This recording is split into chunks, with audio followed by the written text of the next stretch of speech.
Hare Krishna.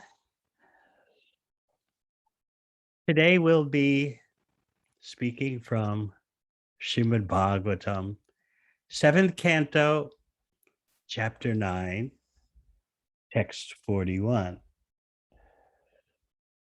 A verse spoken by Prahlad Maharaj.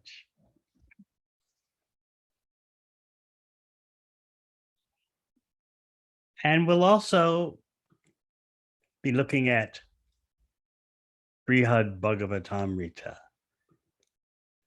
because you'll find that in this verse by Prahlad Maharaj, he's talking about two different worlds. He's classifying himself as a conditioned soul who's on one side, and yet he's revealing that there's another side of the story. Om Namo Bhagavate Vasudevaya. Om Namo Bhagavate Vasudevaya. Om Namo Bhagavate Vasudevaya.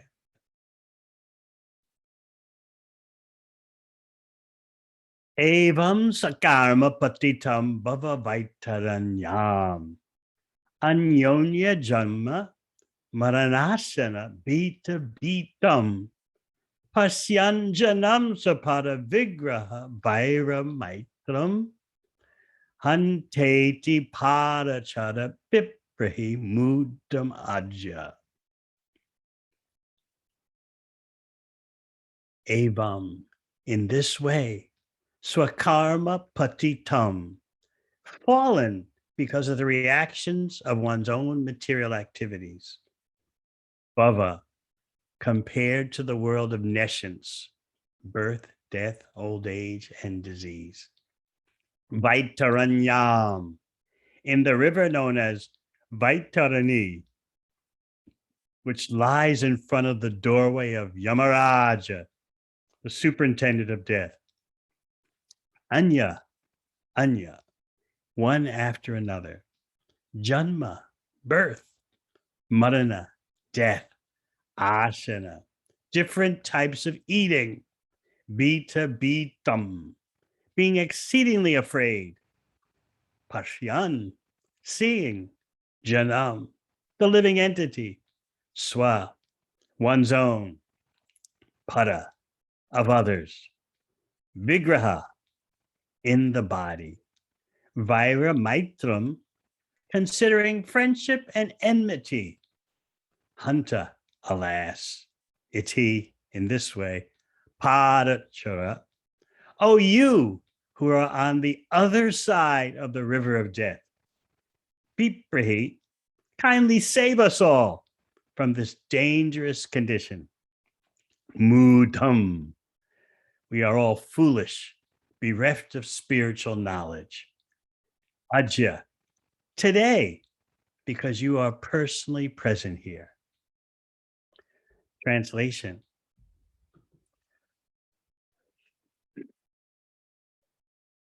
My dear Lord, you are always transcendently situated on the other side of the river of death. But because of the reactions of our own activities, we are suffering on this side. Indeed, we have fallen into this river and are repeatedly suffering the pains of birth and death and eating horrible things. Now kindly look upon us, not only upon me, but also upon all others who are suffering. And by your causeless mercy and compassion, deliver us and maintain us.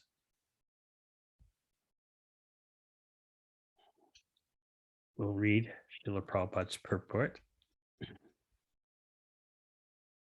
Prahlad Maharaj, a pure Vaishnava, prays to the Lord, not only for himself, but for all other suffering living entities. There are two classes of Vaishnavas, the Bhajananandis and Ghostanandis. The Bhajananandis worship the Lord only for their own personal benefit, but the Gosjanandis try to elevate all others to Krishna consciousness so that they may be saved. Fools who cannot perceive repeated birth and death and the other miseries of materialistic life cannot be sure of what will happen to them in their next birth. Indeed, these foolish, materially contaminated rascals have manufactured an irresponsible way of life that does not consider the next life. They do not know that according to one's own activities, one receives a body selected from 8,400,000 species. These rascals have been described in Bhagavad Gita as Duskritino Muda. Non-devotees, those who are not Krishna conscious, must engage in sinful activities, and therefore they are mudhas, fools and rascals. They are such fools that they do not know what will happen to them in their next life. Although they see varieties of living creatures eating abominable things, pigs eating stool, crocodiles eating all kinds of flesh, and so on, they do not realize that they themselves, because of their practice of eating all kinds of nonsense in this life, will be destined to eat the most abominable things in their next life. A Vaishnava is always afraid of such an abominable life. And to free himself from such horrible conditions, he engages himself in the devotional service of the Lord. The Lord is compassionate to them, and therefore he appears for their benefit.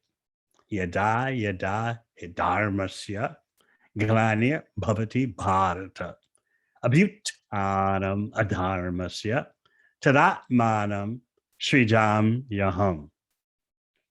Whenever and wherever there's a decline in religious practice, O descendant of Bharat, and a predominant rise of irreligion, at that time I descend myself.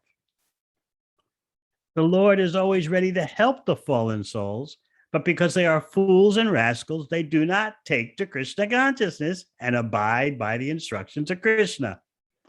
Therefore, although Sri Chaitanya Mahaprabhu is personally the Supreme Lord, Krishna, he comes as a devotee to preach the Krishna consciousness movement. Tare deko, tare koho, Krishna upadesh. One must therefore become a sincere servant of Krishna. Amar agya guru hoya taro edesh. Once you become a guru and spread Krishna consciousness all over the world, simply by preaching the teachings of Bhagavad Gita. Om Agana Timirandasya Gyananjana Shalakaya Chakshur Militang Yena Tasmai Sri Gurave Namaha. Jai Sri Krishna Chaitanya Prabhu Nityananda Sri Advaita Gadadhar Sri Vasudeva Gaur Bhaktivinoda. Hare Krishna, Hare Krishna, Krishna Krishna, Hare Hare, Hare Rama, Hare Rama, Rama Rama, Hare Hare.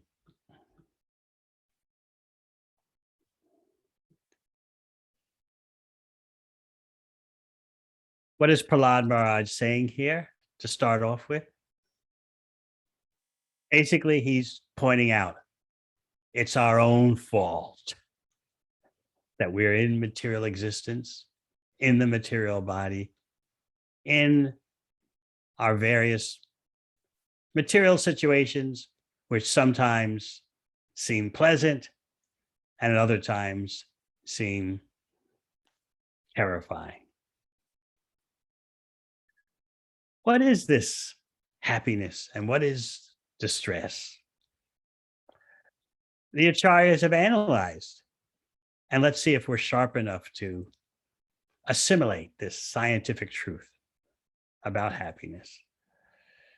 Material happiness basically means that for a certain amount of time, you forget your overall situation of suffering. Now, please try to wrap your head around that point. Mm. Your basic existential situation is one of being oppressed by material nature, being forced to experience bodily changes, mental changes, being forced to experience external influences, political, economic, environmental, and of course, the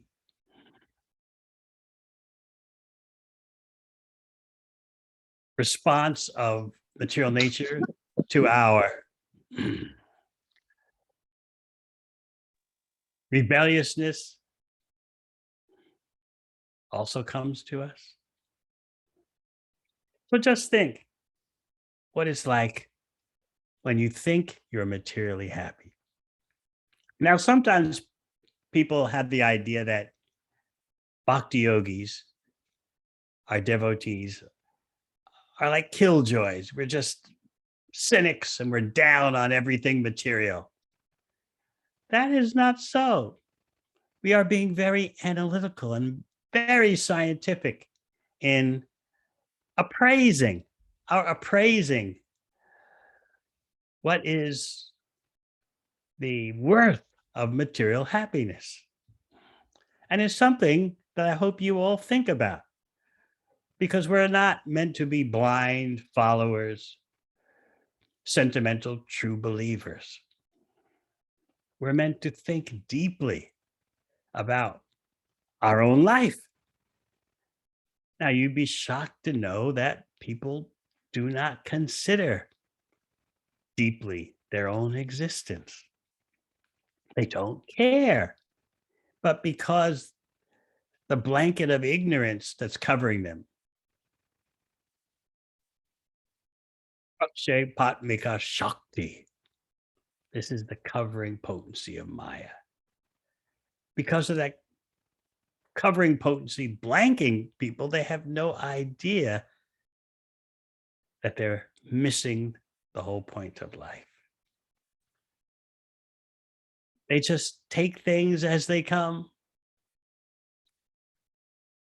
I was listening to some persons sharing their vision of life. They were in their 40s and 50s, and they had been childhood friends who had some or other stayed in touch with one another. So they were having a bit of a get together, a bit of a reunion. And when they broke up to go to return to their respective residences, cities, they encouraged one another by saying, it's so nice that we can honor whatever time we have remaining by being together. That's as good as it gets, huh? We don't know when our time will be up, but what we can do, the best we can do right now is just meet together and honor whatever time is left in our life.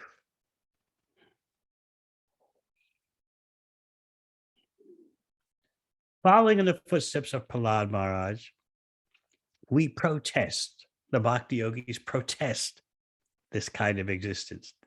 We know this is not real life. Mm.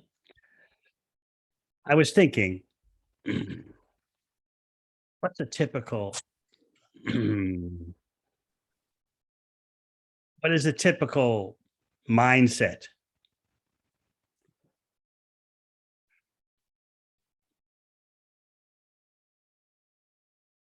What is it that you yourself might think? It's basically an attitude of live life now and ask questions later, if at all. You want to feel optimistic and upbeat about your future. As far as the past, it's gone. Just accept, have an attitude of acceptance about whatever you did in the past or whatever happened to you. And as for the present, for today, just try to fulfill yourself somehow or other, some way. If you're not materially fulfilling yourself right at this moment today, you should be working like a dog so that you'll have the resources to try and fulfill yourself tomorrow. So here's a good materialistic anthem. And please don't think that we're being cynical or doomsayers or negative. No, we are facing the issue of life squarely and charting our course, taking up our position, which is different. Just as Prahlad Maharaj says, there are two sides to the river of Vaitarani. And that river goes in front of the doorway of Yamaraj, the superintendent of death. One side is the material world, and then there's the other side. So on this material world, on that side, these days, here's the attitude. Life moves fast. It's too short to fuss over my own mistakes or worry over what's coming next. Life's too short to be bogged down in thinking, bogged down in details. I want to focus on what really matters, me. I want to surround myself with those who love me and whom I love and share life with them. Living in the moment, treasuring every moment. I want to live boldly, remembering everything and regretting nothing. What do you think? There was a time when we would have considered, yeah, that's it, spot on. So this is the mentality so prevalent these days. And this is why Prabhupada speaks so strongly in the purport, saying these are fools. They can't perceive the reality. So what we call material happiness blinds us. We forget that we're suffering, and therefore we say, I'm happy. Now think about that. Don't just repeat it and let it go in one ear and out the next. Our overall existential situation of our life is one of being forced to take birth, forced to go through so many physical transformations of this body, forced to endure so much just to fulfill our desires, just to try and fulfill our desires. And if we can forget the overall struggle, then those are moments of happiness when I don't remember what's going on. I don't remember what it's all about.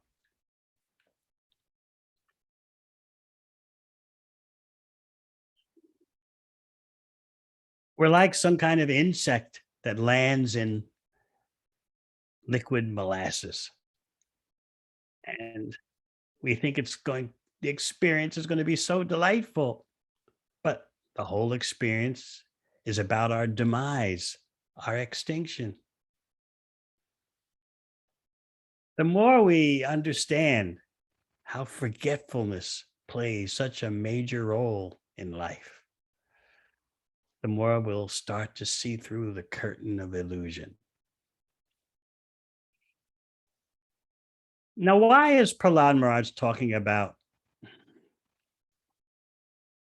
eating horrible things? Because he's saying this because this is one way of getting you to understand changing bodies.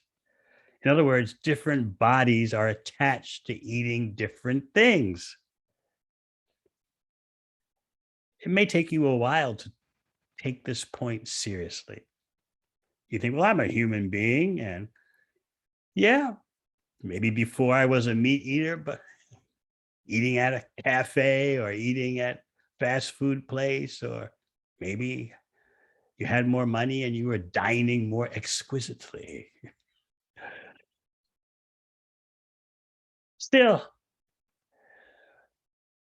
what you were eating would bring you so much suffering in the future. And that suffering comes in the form of taking bodies that eat even more abominable things than flesh. So, this point about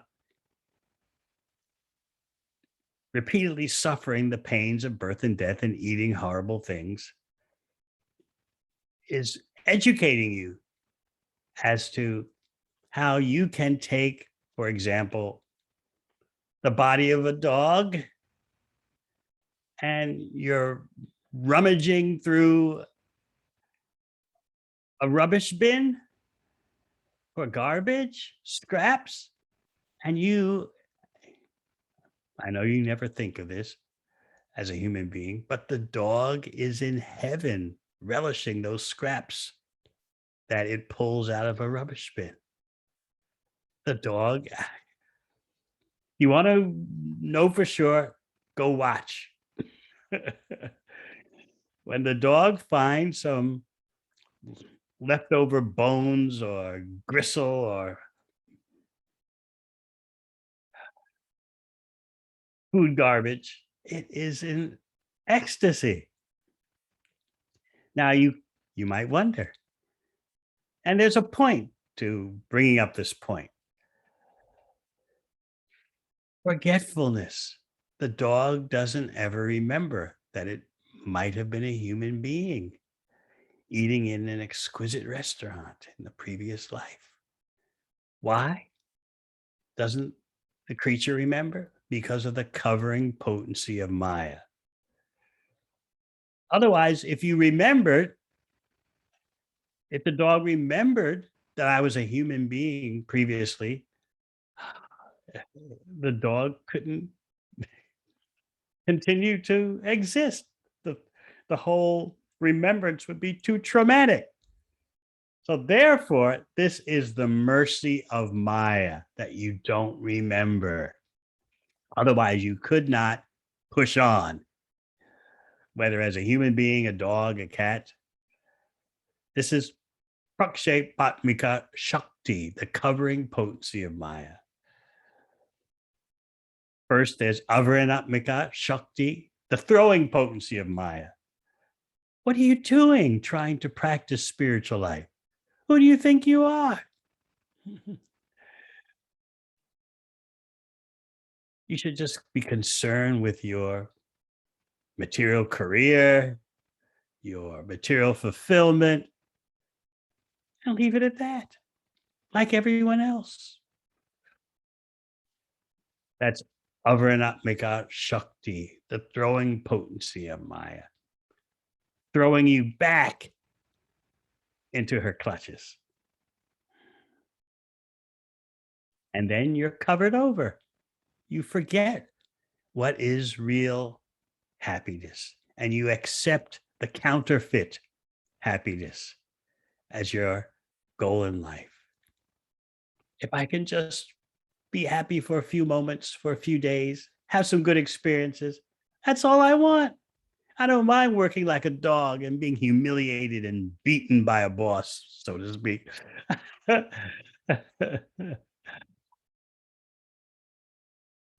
This is the reality. So, what does Prahlad Maharaj say? Evam sakarma patitam bhava vaitaranyam. I'm fallen because of my own material activities. In other words, I created this mess known as material existence. You might say, wait a minute, isn't the supreme the creator? In one sense, no. Our desires are simply being facilitated, but we have generated this reality by our desires and karma. So, in that way, we are creators. Sometimes people say that how can, if there's a God, how can whoever he is or she or whatever let the world be the way it is? But we've created this mess. And that's what Prahlad is owning up to. Evam sakarma patitam bhava vaitaranya.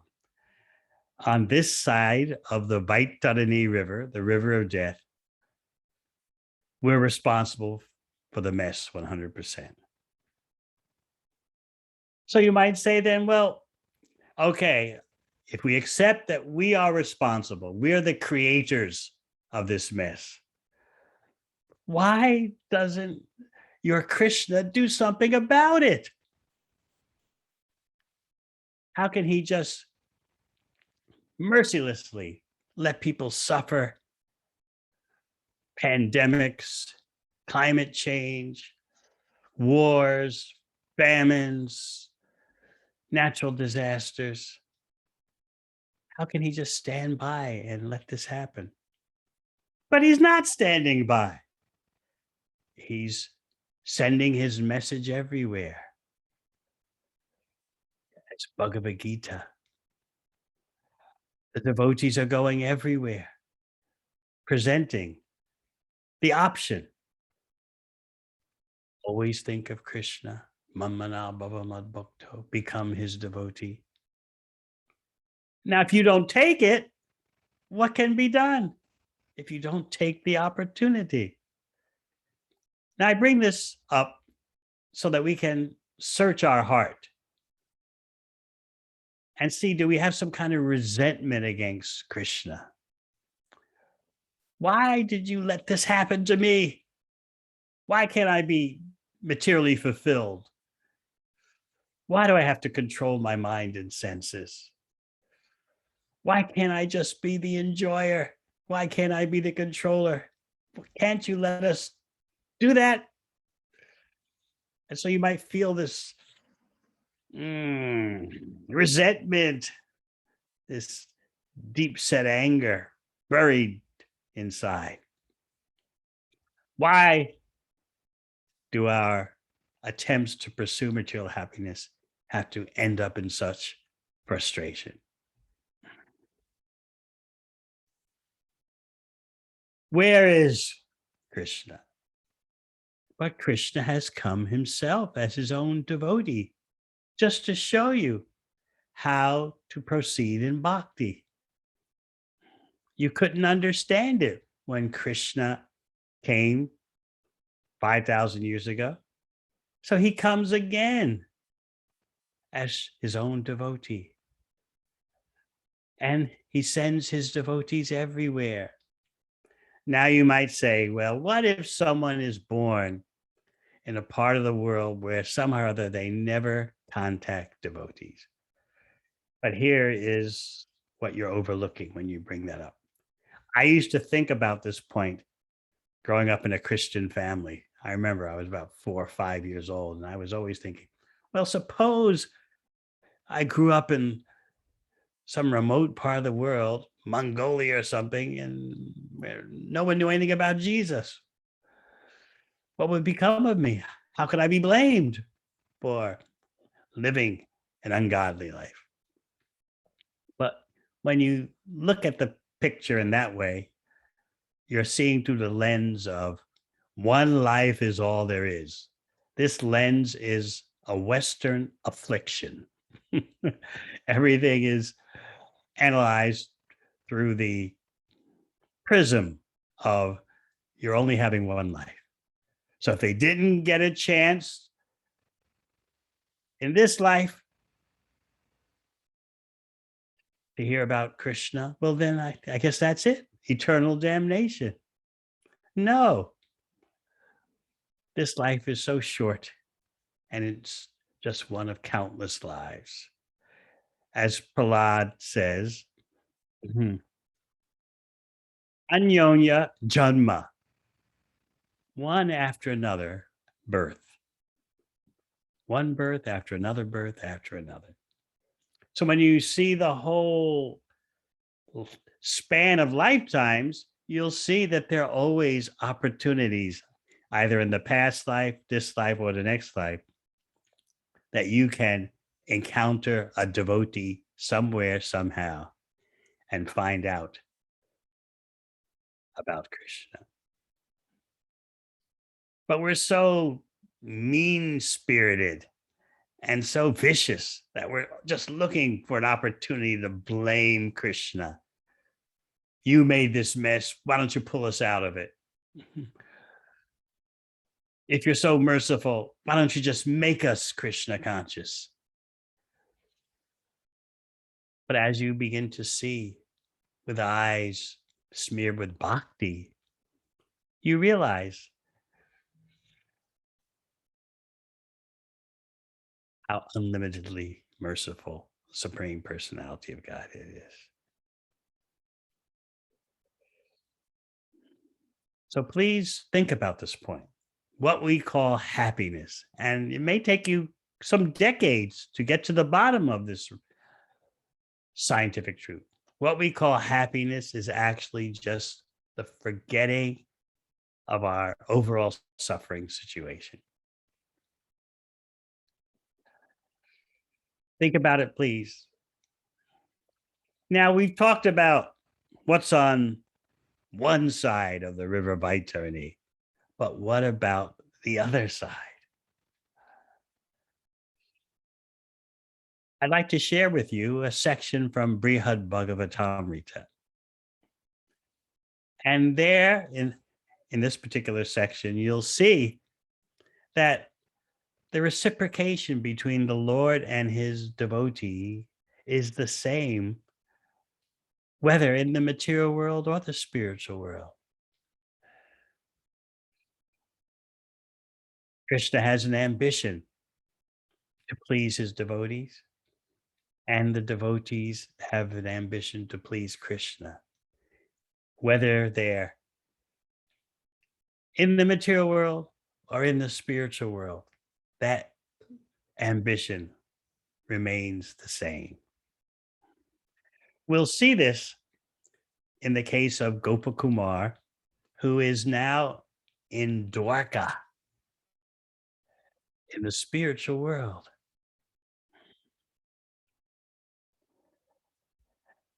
Gopakumar is Brajvasi, born in Govardhan. And he's a cowherd boy. His whole life has been dedicated to taking care of the cows. And his relationship with the Supreme Personality of Godhead is a focus on Sri Gopala Dev, the Lord of the cows in Braj. But he happens to be in Dwarka. Not a bad place to be, Dwarka of the spiritual world. But he's a Brajbasi. So even though he's overwhelmed by the opulence of Dwarka Dham in the spiritual world, and he's seeing Dwarkadish, the Lord, the controller of Dwarka there. He's seeing Rukmini, the chief wife of Krishna and Dwarka. Still, it feels like something's missing. He's still always, wherever he goes, dressed as a cowherd boy. Now he's in Dwarka, where everyone dresses so opulently. They're all royalty. And so sometimes the Yadavas, the residents of Dwarka, would say to him, we've got the best of everything here: food, clothing, ornaments, what to speak of, praying. So why don't you dress up? You're still looking like a cowherd boy from the village. They tell him, dear friend, you've come to this place, which is more full in supreme splendor than even Vaikuntha, and you are now our companion. We think it hardly fitting that you continue to dress like a miserable forest dweller.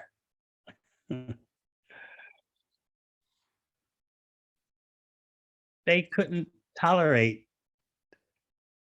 seeing someone not partaking of all the inconceivable opulence of Dwarka.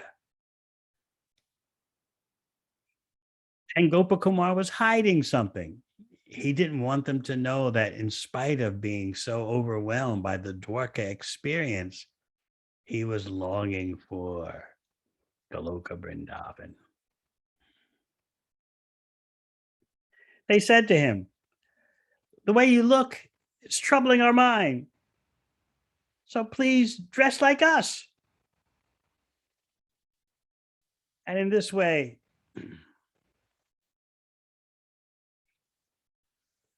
you'll be happier. You shouldn't have to worry about where you're going to get the clothes. These things come automatically. The atmosphere of Dwarka just provides unlimited opulence automatically. But Gopakumar couldn't do it. He didn't want to jeopardize his fixation on Gopal, that blue cowherd boy of Braj. He wanted to protect his personal rasa with Krishna, which was beyond even Dwarka.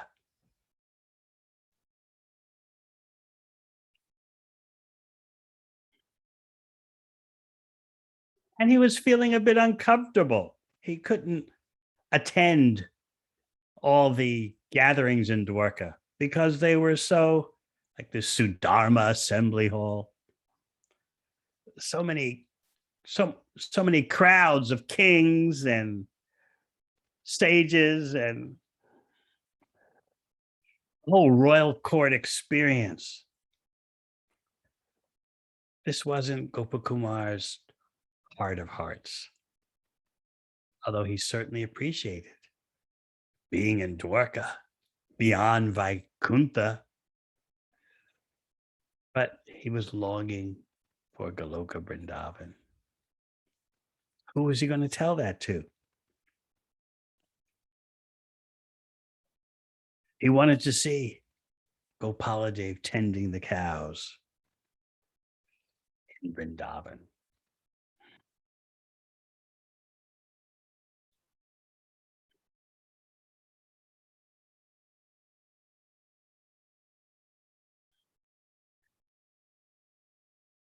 He was living at the house of Uddhava, who is so dear to Krishna. In Bhagavatam, Krishna says, Uddhava is my very self. Uddhava is such a confidential devotee. He's known as Mantri Raj, the king of the counselors. His counsel was so significant that Krishna would send him to Vrindavan with a message for Krishna's dearest devotees. He tried, Gopakumar, that is, tried to conceal his unhappiness because he knew that the Dwarkavasis couldn't tolerate seeing anyone in pain. And also, Gopakumar didn't want to reveal his personal ecstasies He didn't want to flaunt his or parade his attachment for Braj. Because after all, Dwarka is near the top of the spiritual world. It's beyond Vaikuntha, Ayodhya. So Gopakumar is in a predicament. He can't let on to anyone what he's going through. And remember, he's staying at the house of Uddhava. And he's not in the material world, he's in the spiritual world. One day, Narada Muni appears. And Gopakumar speaks to him, amazed. Narada Muni's actually come to help Gopakumar achieve his ultimate goal, which is Goloka Vrindavan. So, going back to Prahlad Maharaj's prayer about the other side, my Lord, you are always transcendently situated on the other side. So now we're hearing about the various realms of the other side. So Gopakumar is wondering, Narada Muni, I see you everywhere. I saw you in the heavenly planets on my way up to Vaikuntha. I saw you in Vaikuntha, and here you are in Dwarka, and you're looking the same. You're dressed in saffron. You're carrying your veena, your musical instrument.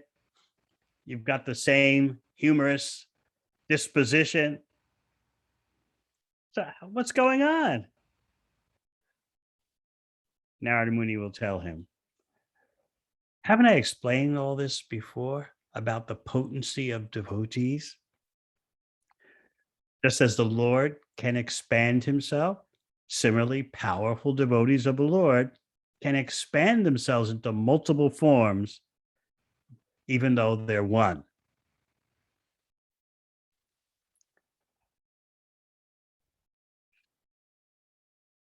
Narada Muni goes on to explain that devotees like Garuda, Hanuman, Uddhava, and the Yadavas that you see here in Dwarka, they can appear simultaneously in several places. They can be in the material world and in the spiritual world at the same time.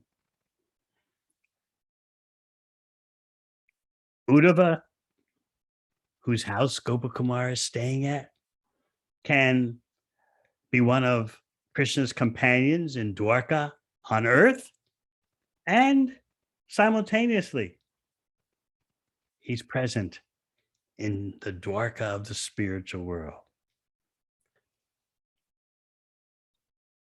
Keep in mind that Narada Muni doesn't mention about how the residents of Braj can expand themselves, because it's not the time for that. He chooses not to go there just now in his presentation. So he explains, Narada Muni explains, that for the sake of service, devotees can expand themselves for service to Krishna. Their modus operandi, their objective is whatever gives Krishna pleasure and wherever we can give Krishna pleasure. So he, the Supreme Lord, expands himself, and his abode can expand itself. And so similarly, the devotees accompany the Lord by expanding in various forms.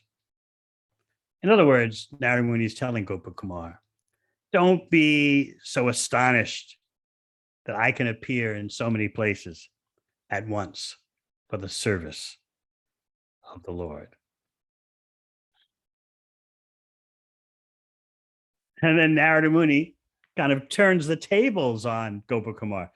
Look, you're asking about me and how I can appear in so many places dressed in the same way, saffron cloth, carrying a vina, musical instrument. What about you? Everywhere I meet you, whether it's the heavenly planets or Vaikuntha, Ayodhya, and now Dwarka, you're just dressed as a cowherd boy. So you're asking about me, but I'm asking about you. Besides that point, Narada Muni tells him, I notice you always seem to have some kind of discontent and your heart's distressed. Mhm.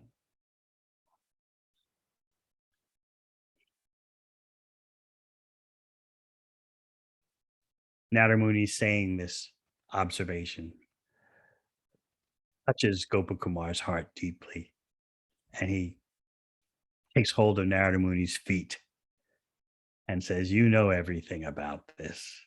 In other words, you know I'm longing for Raj, even though I know that here in Dwarka, in the spiritual world, it's inconceivable, the opulence, the splendor, the beauty of Dwarkadies. Still, I am what I am, and I'm longing for the farce of Braj and Gopala Dev. Narada Muni's happy to hear this. He knows that Gopakumar is getting near the end of his journey. Gopakumar's journey didn't end in Vaikuntha. It didn't end in Ayodhya. It didn't end in Dwarka. Gopakumar is bent on Goloka Vrindavan. So Narada Muni says to Uddhava, just see this cowherd boy, Gopakumar, is looking for something that is not available for even you or I, Uddhava. This topmost destination that he has in mind is beyond the reach of even you or me, Narada Muni is telling Uddhava.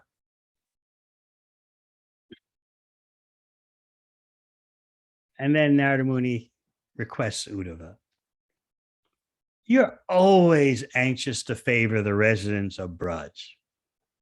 We all know, in other words, that Krishna sent you as a messenger, a confidential messenger to Braj. So you're always anxious to please the residents of Braj. So please, why don't you enlighten this boy here who's right in front of you?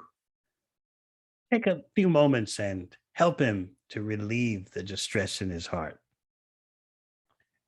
He's thinking about Goloka, which is very far away. And the happiness of Goloka is inaccessible to you and I, Narada Muni tells Uddhava. Even the means to achieve Goloka is so rarely attained. So, what does it mean that the abode of Goloka is very far away? You see, there's no restriction of time or space in the spiritual world.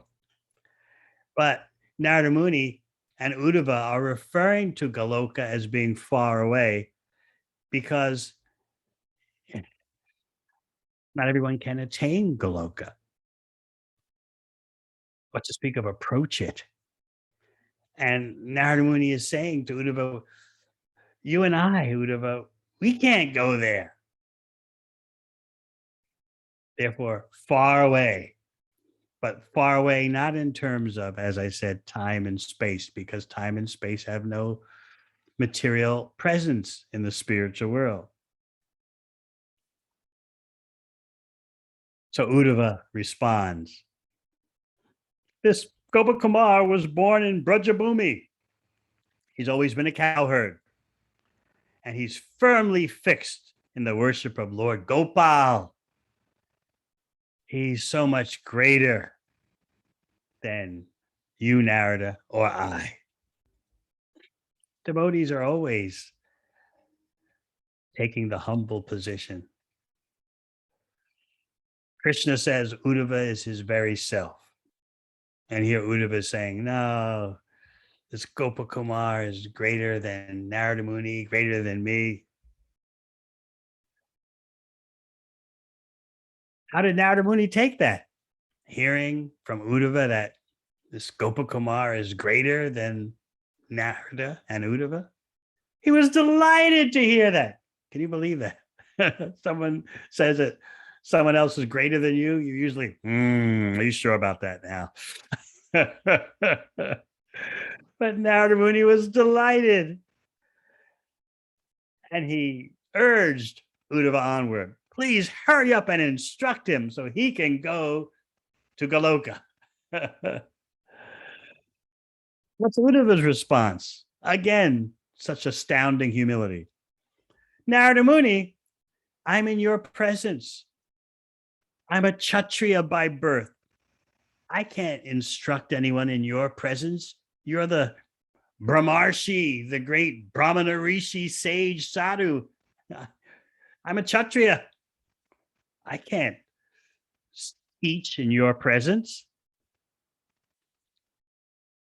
That was Narada Muni's response. He's laughing.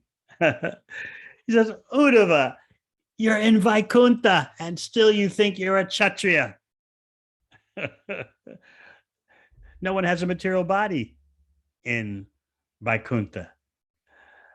Kshatriya is a material designation. What's Uddhava's response to that?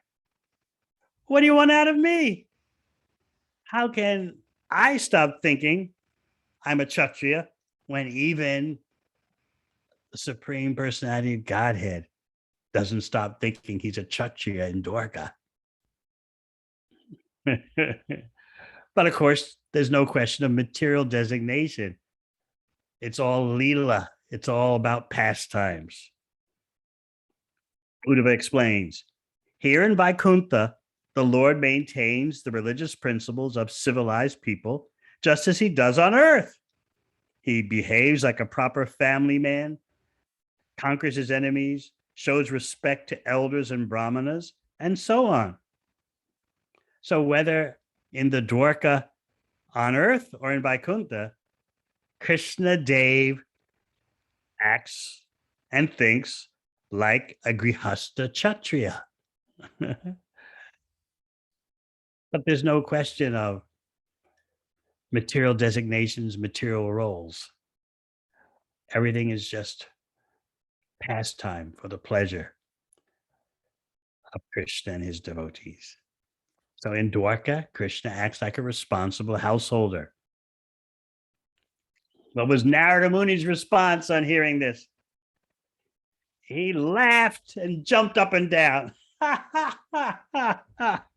He's shouting with joy.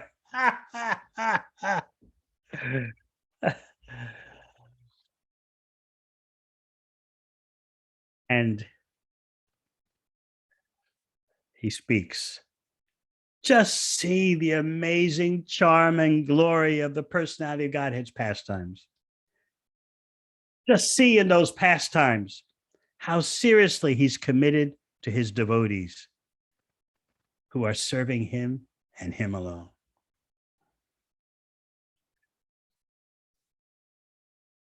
So as we said previously, whether on this side of the river of Vaitarani or the other side, for devotees, 100% surrendered to the Supreme Personality of Godhead, the relationships go on no matter what side of the river they're on. Krishna wants to satisfy his devotees, and the devotees want to satisfy Krishna.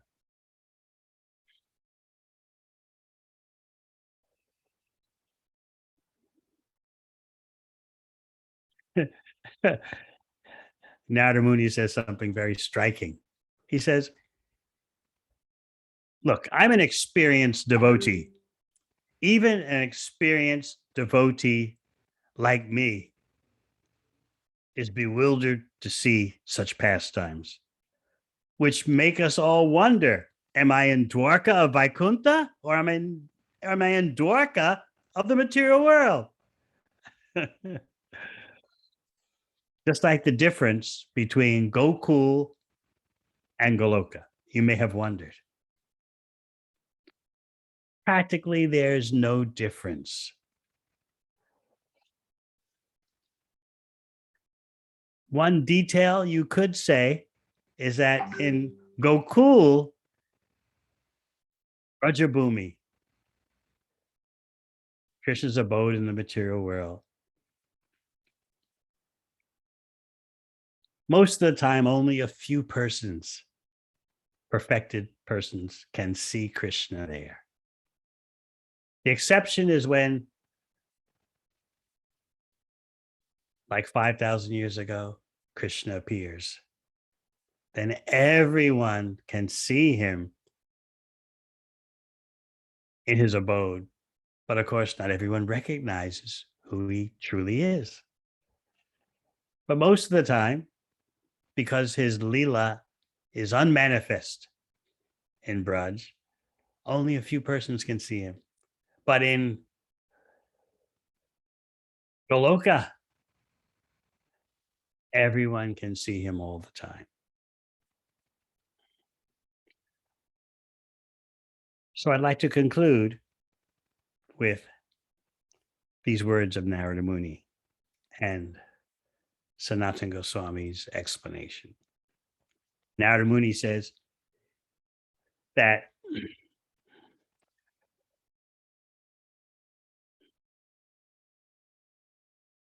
well, Sanatana Goswami is commenting on Narada Muni's words.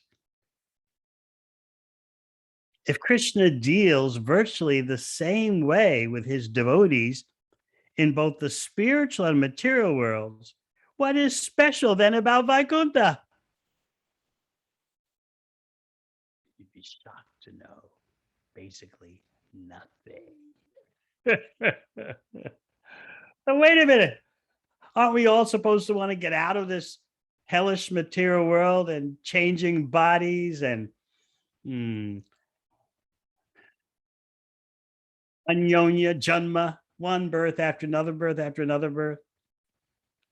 No, Narada Muni is letting you know that the quality of the relationships between the Lord and his devotees have no practical difference, whether in the material or the spiritual world. In either realm, the Lord and his devotees achieve the fulfillment of all their desires.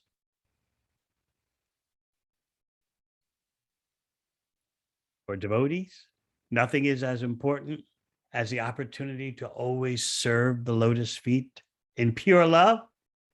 And for the Supreme Personality of Godhead, nothing is as important as satisfying his devotees. So it makes little difference where they happen to be. That relationship between the two, between the Lord and his devotee, transforms everything. So the devotees may be in Vaikuntha with Satchidananda spiritual bodies, or they may be grihastas in the material world with bodies made of physical elements. But the whole point is the pure bhakti. Whether they're in the spiritual world or the material world, neither the Lord or his devotees are ever distracted from their pure loving exchanges. Both are simply interested in making the other happy. And such ambitions can be fulfilled equally well in Vaikuntha or in the material world. So for the Lord and his devotees, there's no substantial difference between the two realms.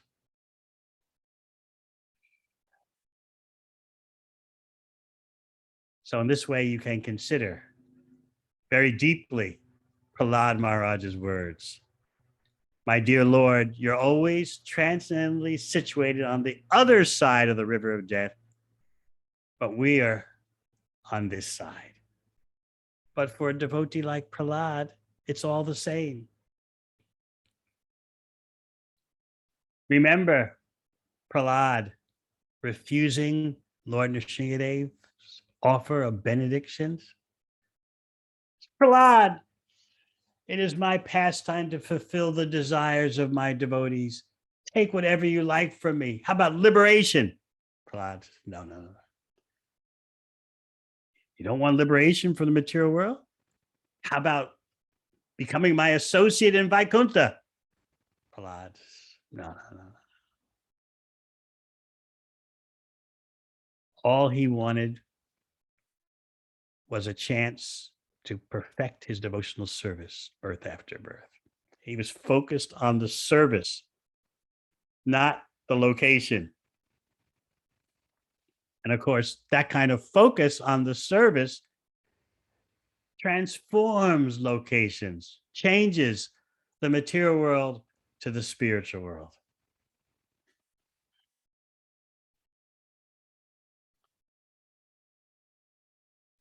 So then you might ask, how did Prahlad end up accepting the throne of Hiranyakashipu and ruling? He didn't do that for himself. He agreed with Lord Nrsingadev's request. You take up the throne of your dead father, Hiranyakashipu. Prahlad agreed because he saw there are a lot of resources here that can be used for preaching. Prahlad is thinking, Sankirtan, everything belongs to my Lord. And so just to serve my Lord with all this untold opulence that my father left behind, I'll sit on the throne and benefit the people. Because in the heart of Prahlad is simply the desire how to stop the suffering of conditioned souls.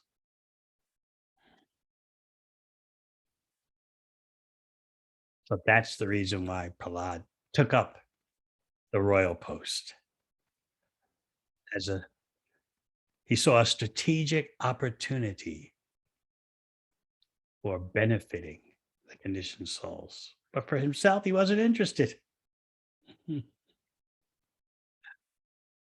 But these are the ways of real devotees. This is the thinking of real devotees.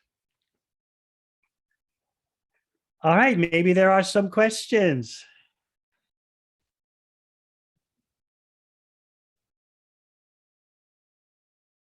Sing out if you have a few questions. Hare Krishna, Gurudev. Thank you for class. It's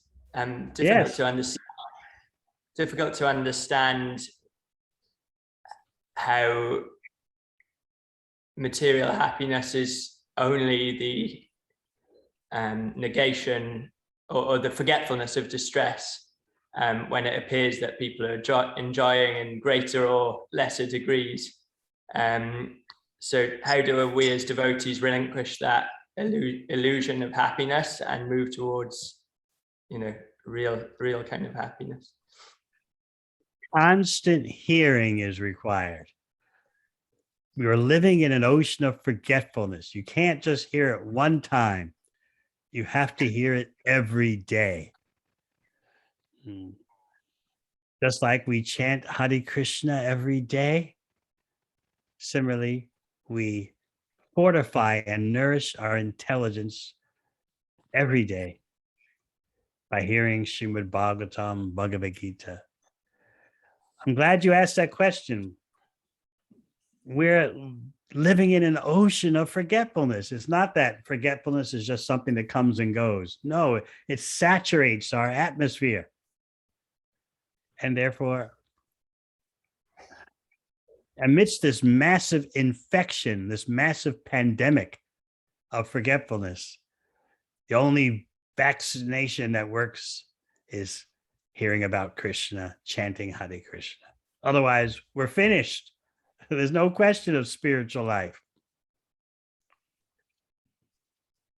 So now you can see the daily need for vibrant, enthusiastic sadhana. And you have to think about these things all the time because they seem counterintuitive. Oh, wait a minute now. When I'm happy, I'm happy. Let the good times roll. Yeah, feeling all right, feeling good. Things are going my way. I'm achieving this. I'm getting that. But you have to go deeper. And that's what Prahlad Maharaj's words are helping us to do. Don't be dull. Grab that thing known as material happiness and look at it from all sides. Get underneath the whole illusion. Pull up the bonnet and study what's there. Takes constant thought. Because the Prakshepatmika Shakti, the covering Shakti, is so intense. And think about it. I've been thinking about this for decades, by the way. How can an animal be an animal and get some relish? Haven't you seen cats purring with delight and dogs wagging their tail when they get some abominable something to eat? What you should be thinking is, in the previous lifetime, this creature could have been a human being who never could imagine that he or she would be in the current body of a cat or a dog, taking delight in eating such rotting, disgusting things. But because of the covering of Maya, the creature thinks, this is heavenly. This is so nice. We have to think about these things. Srila Prabhupada is giving us the vision to see what's actually going on.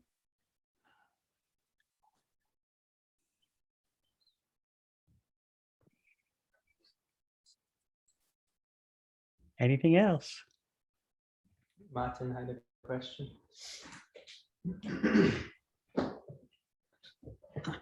Hare Krishna Maharaj, thank you for class. I was just wondering, when we're on Sankirtan, how we can become like more detached from the score and more focused on pleasing Krishna.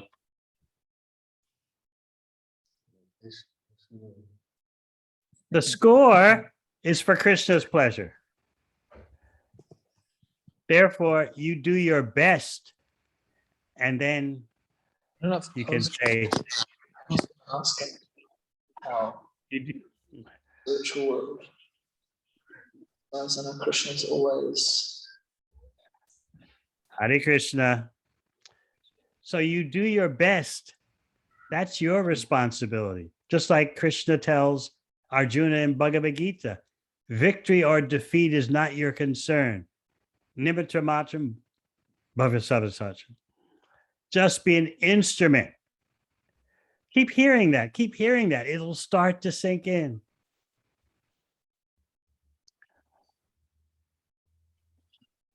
This week, Prabhupada, we're celebrating his arrival in New York. Why not London? Why not Cardiff? Well, the Jaladuta didn't have on its itinerary to sail up the bay in Cardiff. As far as why not London, Prabhupada gave two answers to that. He said a few of his godbrothers had gone there and failed. So Prabhupada said he was thinking, I should go somewhere else and fail. And the other reason is practical. He got a free passage on the Jaladuta from India to New York. But for 1 year, he had no one, no steady follower for 1 year. And he went through that first year. He went through a New York winter.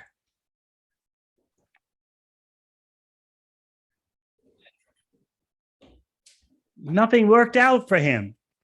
In fact, when he got off the boat, The immigration officer said, well, how long are you staying? He told the immigration officer 2 months.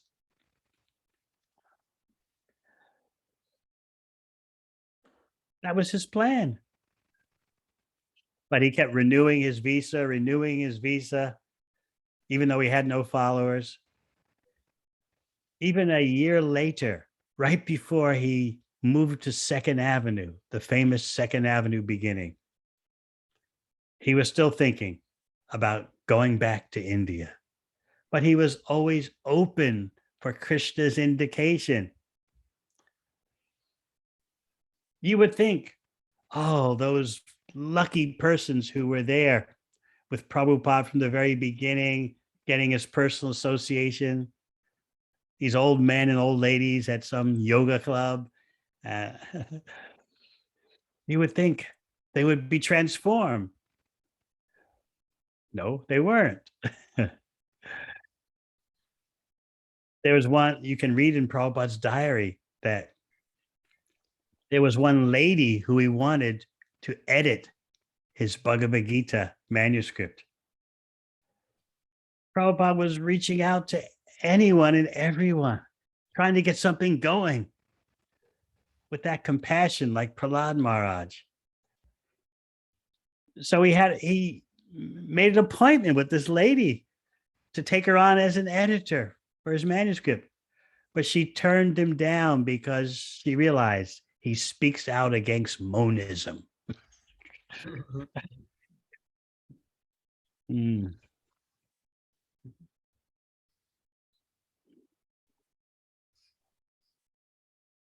Let me read you something.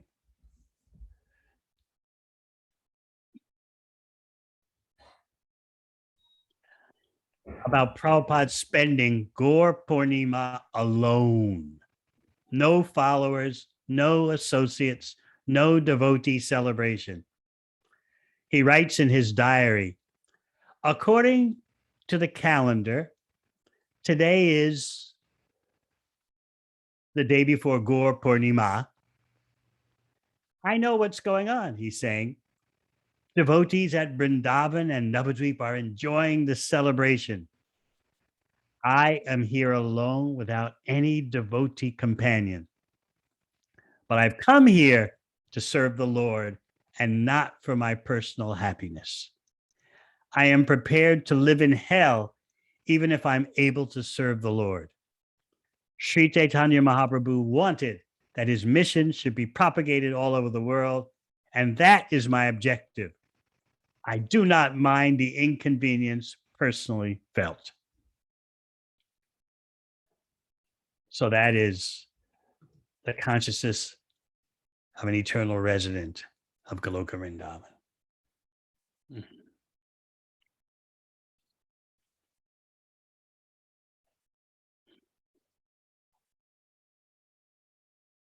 We should be thankful for our opportunity to engage in devotional service. And through that service, we beg for Krishna's mercy that we can become real servitors, as demonstrated so gloriously by Srila Prabhupada. Anything else?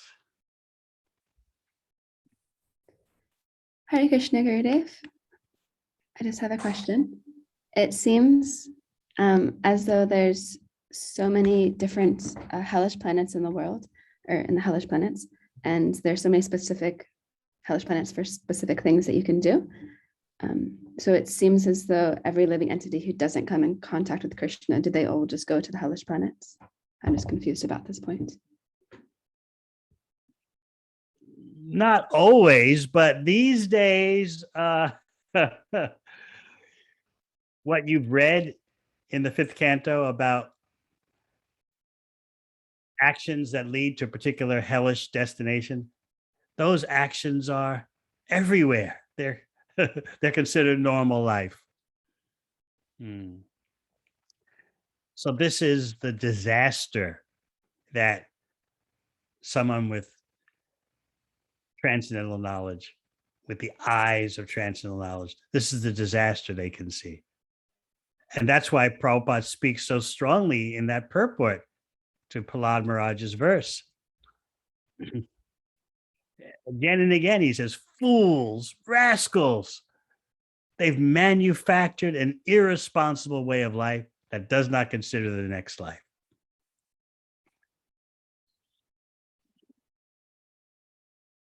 And he says, a Vaishnava is always afraid of such an abominable life. And to free himself from such horrible conditions, he engages himself in the devotional service of the Lord.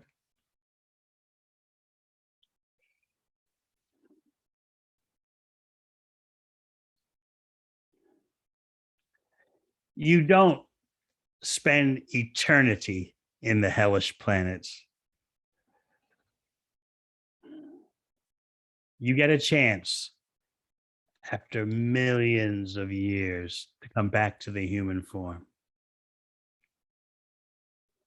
I often point out how I was on a walk with Srila Prabhupada in Los Angeles.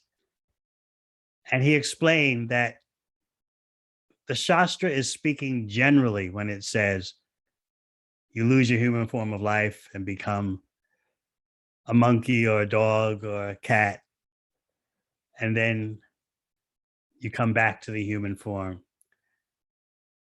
He explained the specifics of what actually goes on. He said you have to become every species of dog, every species of cat, every species of tree. Therefore, it can be millions upon millions of years before you get another chance at being a human being. We don't understand the significance of what we're doing in terms of assisting in spreading Lord Chaitanya's Sankirtan mission. If they just read one line of these books, their whole life is changed. We don't appreciate that. Maybe the person doesn't become fully Krishna conscious in this lifetime or even take up devotional service beyond reading that one line, but their life is never the same. Their whole karma has been rearranged. So they don't understand that, but we should understand it. That means you. Anything else? Hare Krishna Maharaj. Yes. I had a question, a similar line. It was on reincarnation.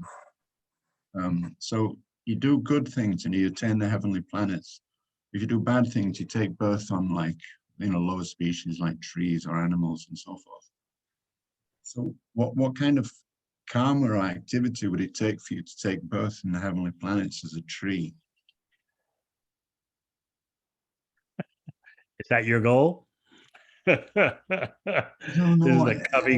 is a cubby carnivore question. These thoughts keep me awake at night. I kind of tie myself. I can tell you some better thoughts that would keep, if you want to stay up at night, than worrying about becoming a tree in the heavenly planets. Now, you could think about becoming a tree in Goloka Vrindavan. Yeah.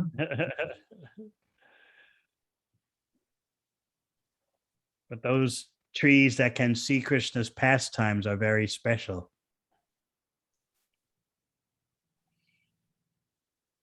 So better you read at night Krishna book and think about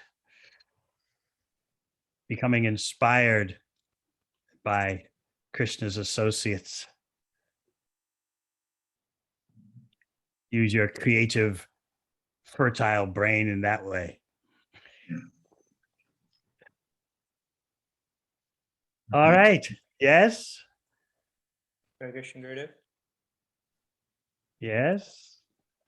So in this verse we're discussing about you were saying that the situation isn't important, the relationship's important. So what is actually meant by back home, back to Godhead? You know, we say that a lot, back home, back to Godhead, but it's not then situational, is it?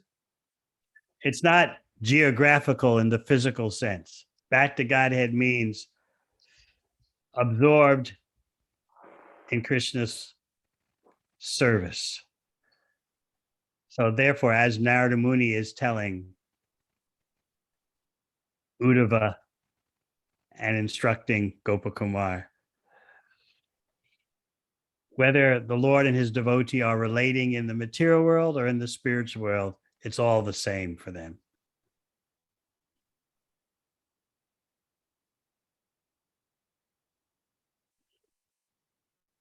Just like the famous lecture, all of Prabhupada's lectures are famous, but the one he gave in Melbourne, that if you, while doing service, are thinking of Krishna's pleasure, you're not in the material world, you're in Vrindavan. So everything depends on your consciousness, not your physical location.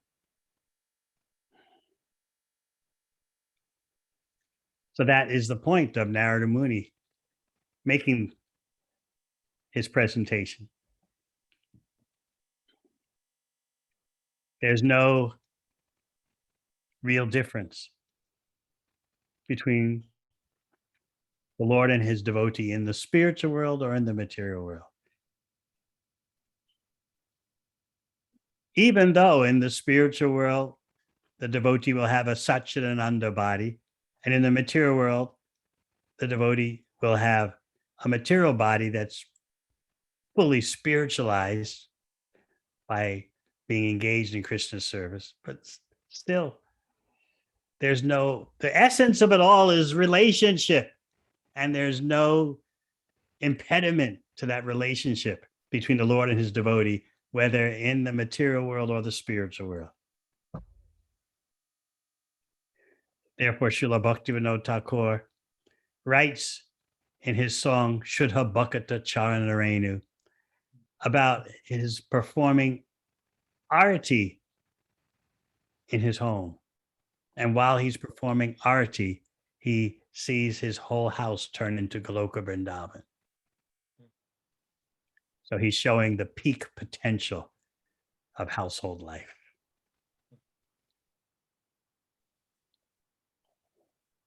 Last question.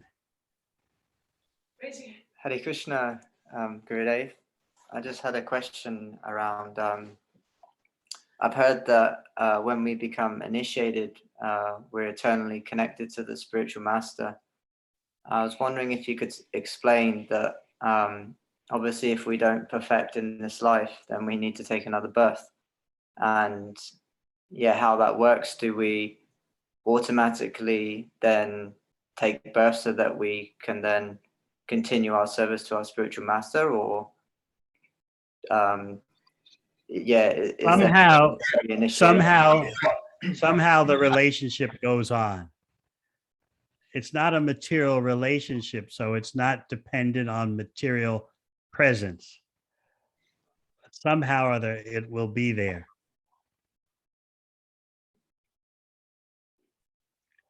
Let's not think in terms of physics, time, and space. Otherwise, upon the physical disappearance of the spiritual master, there'd be no relationship whatsoever. But the Shastra tells us, and an advanced devotee can experience more the presence of the spiritual master after his physical departure than before. So you're not dealing with a material reality. Just like we read in Brihad Bhagavatamrita, Narada Muni referring to Goloka as being far away, but there's no effect of time and space in Vaikuntha. What to speak of Dwarkadam? But Narada Muni's meaning that it's Goloka is inaccessible or even Uddhava and I, we don't have the right consciousness to go there. Whereas Gopakumar is a Brajvasi. He has access. So it's Goloka is far away in terms of its accessibility, but there's no question of the laws of time and space that affect the material world. Okay? Thank you. Is that Balai I see? You can wave when I. Yeah, it is. You want to wave? All right. Hare Krishna. All right. I thank you all for your kind attention and association. Thank you for giving me a chance to speak about Prahlad Maharaj, Narada Muni, Gopakumar, and Srila Prabhupada. Hare Krishna.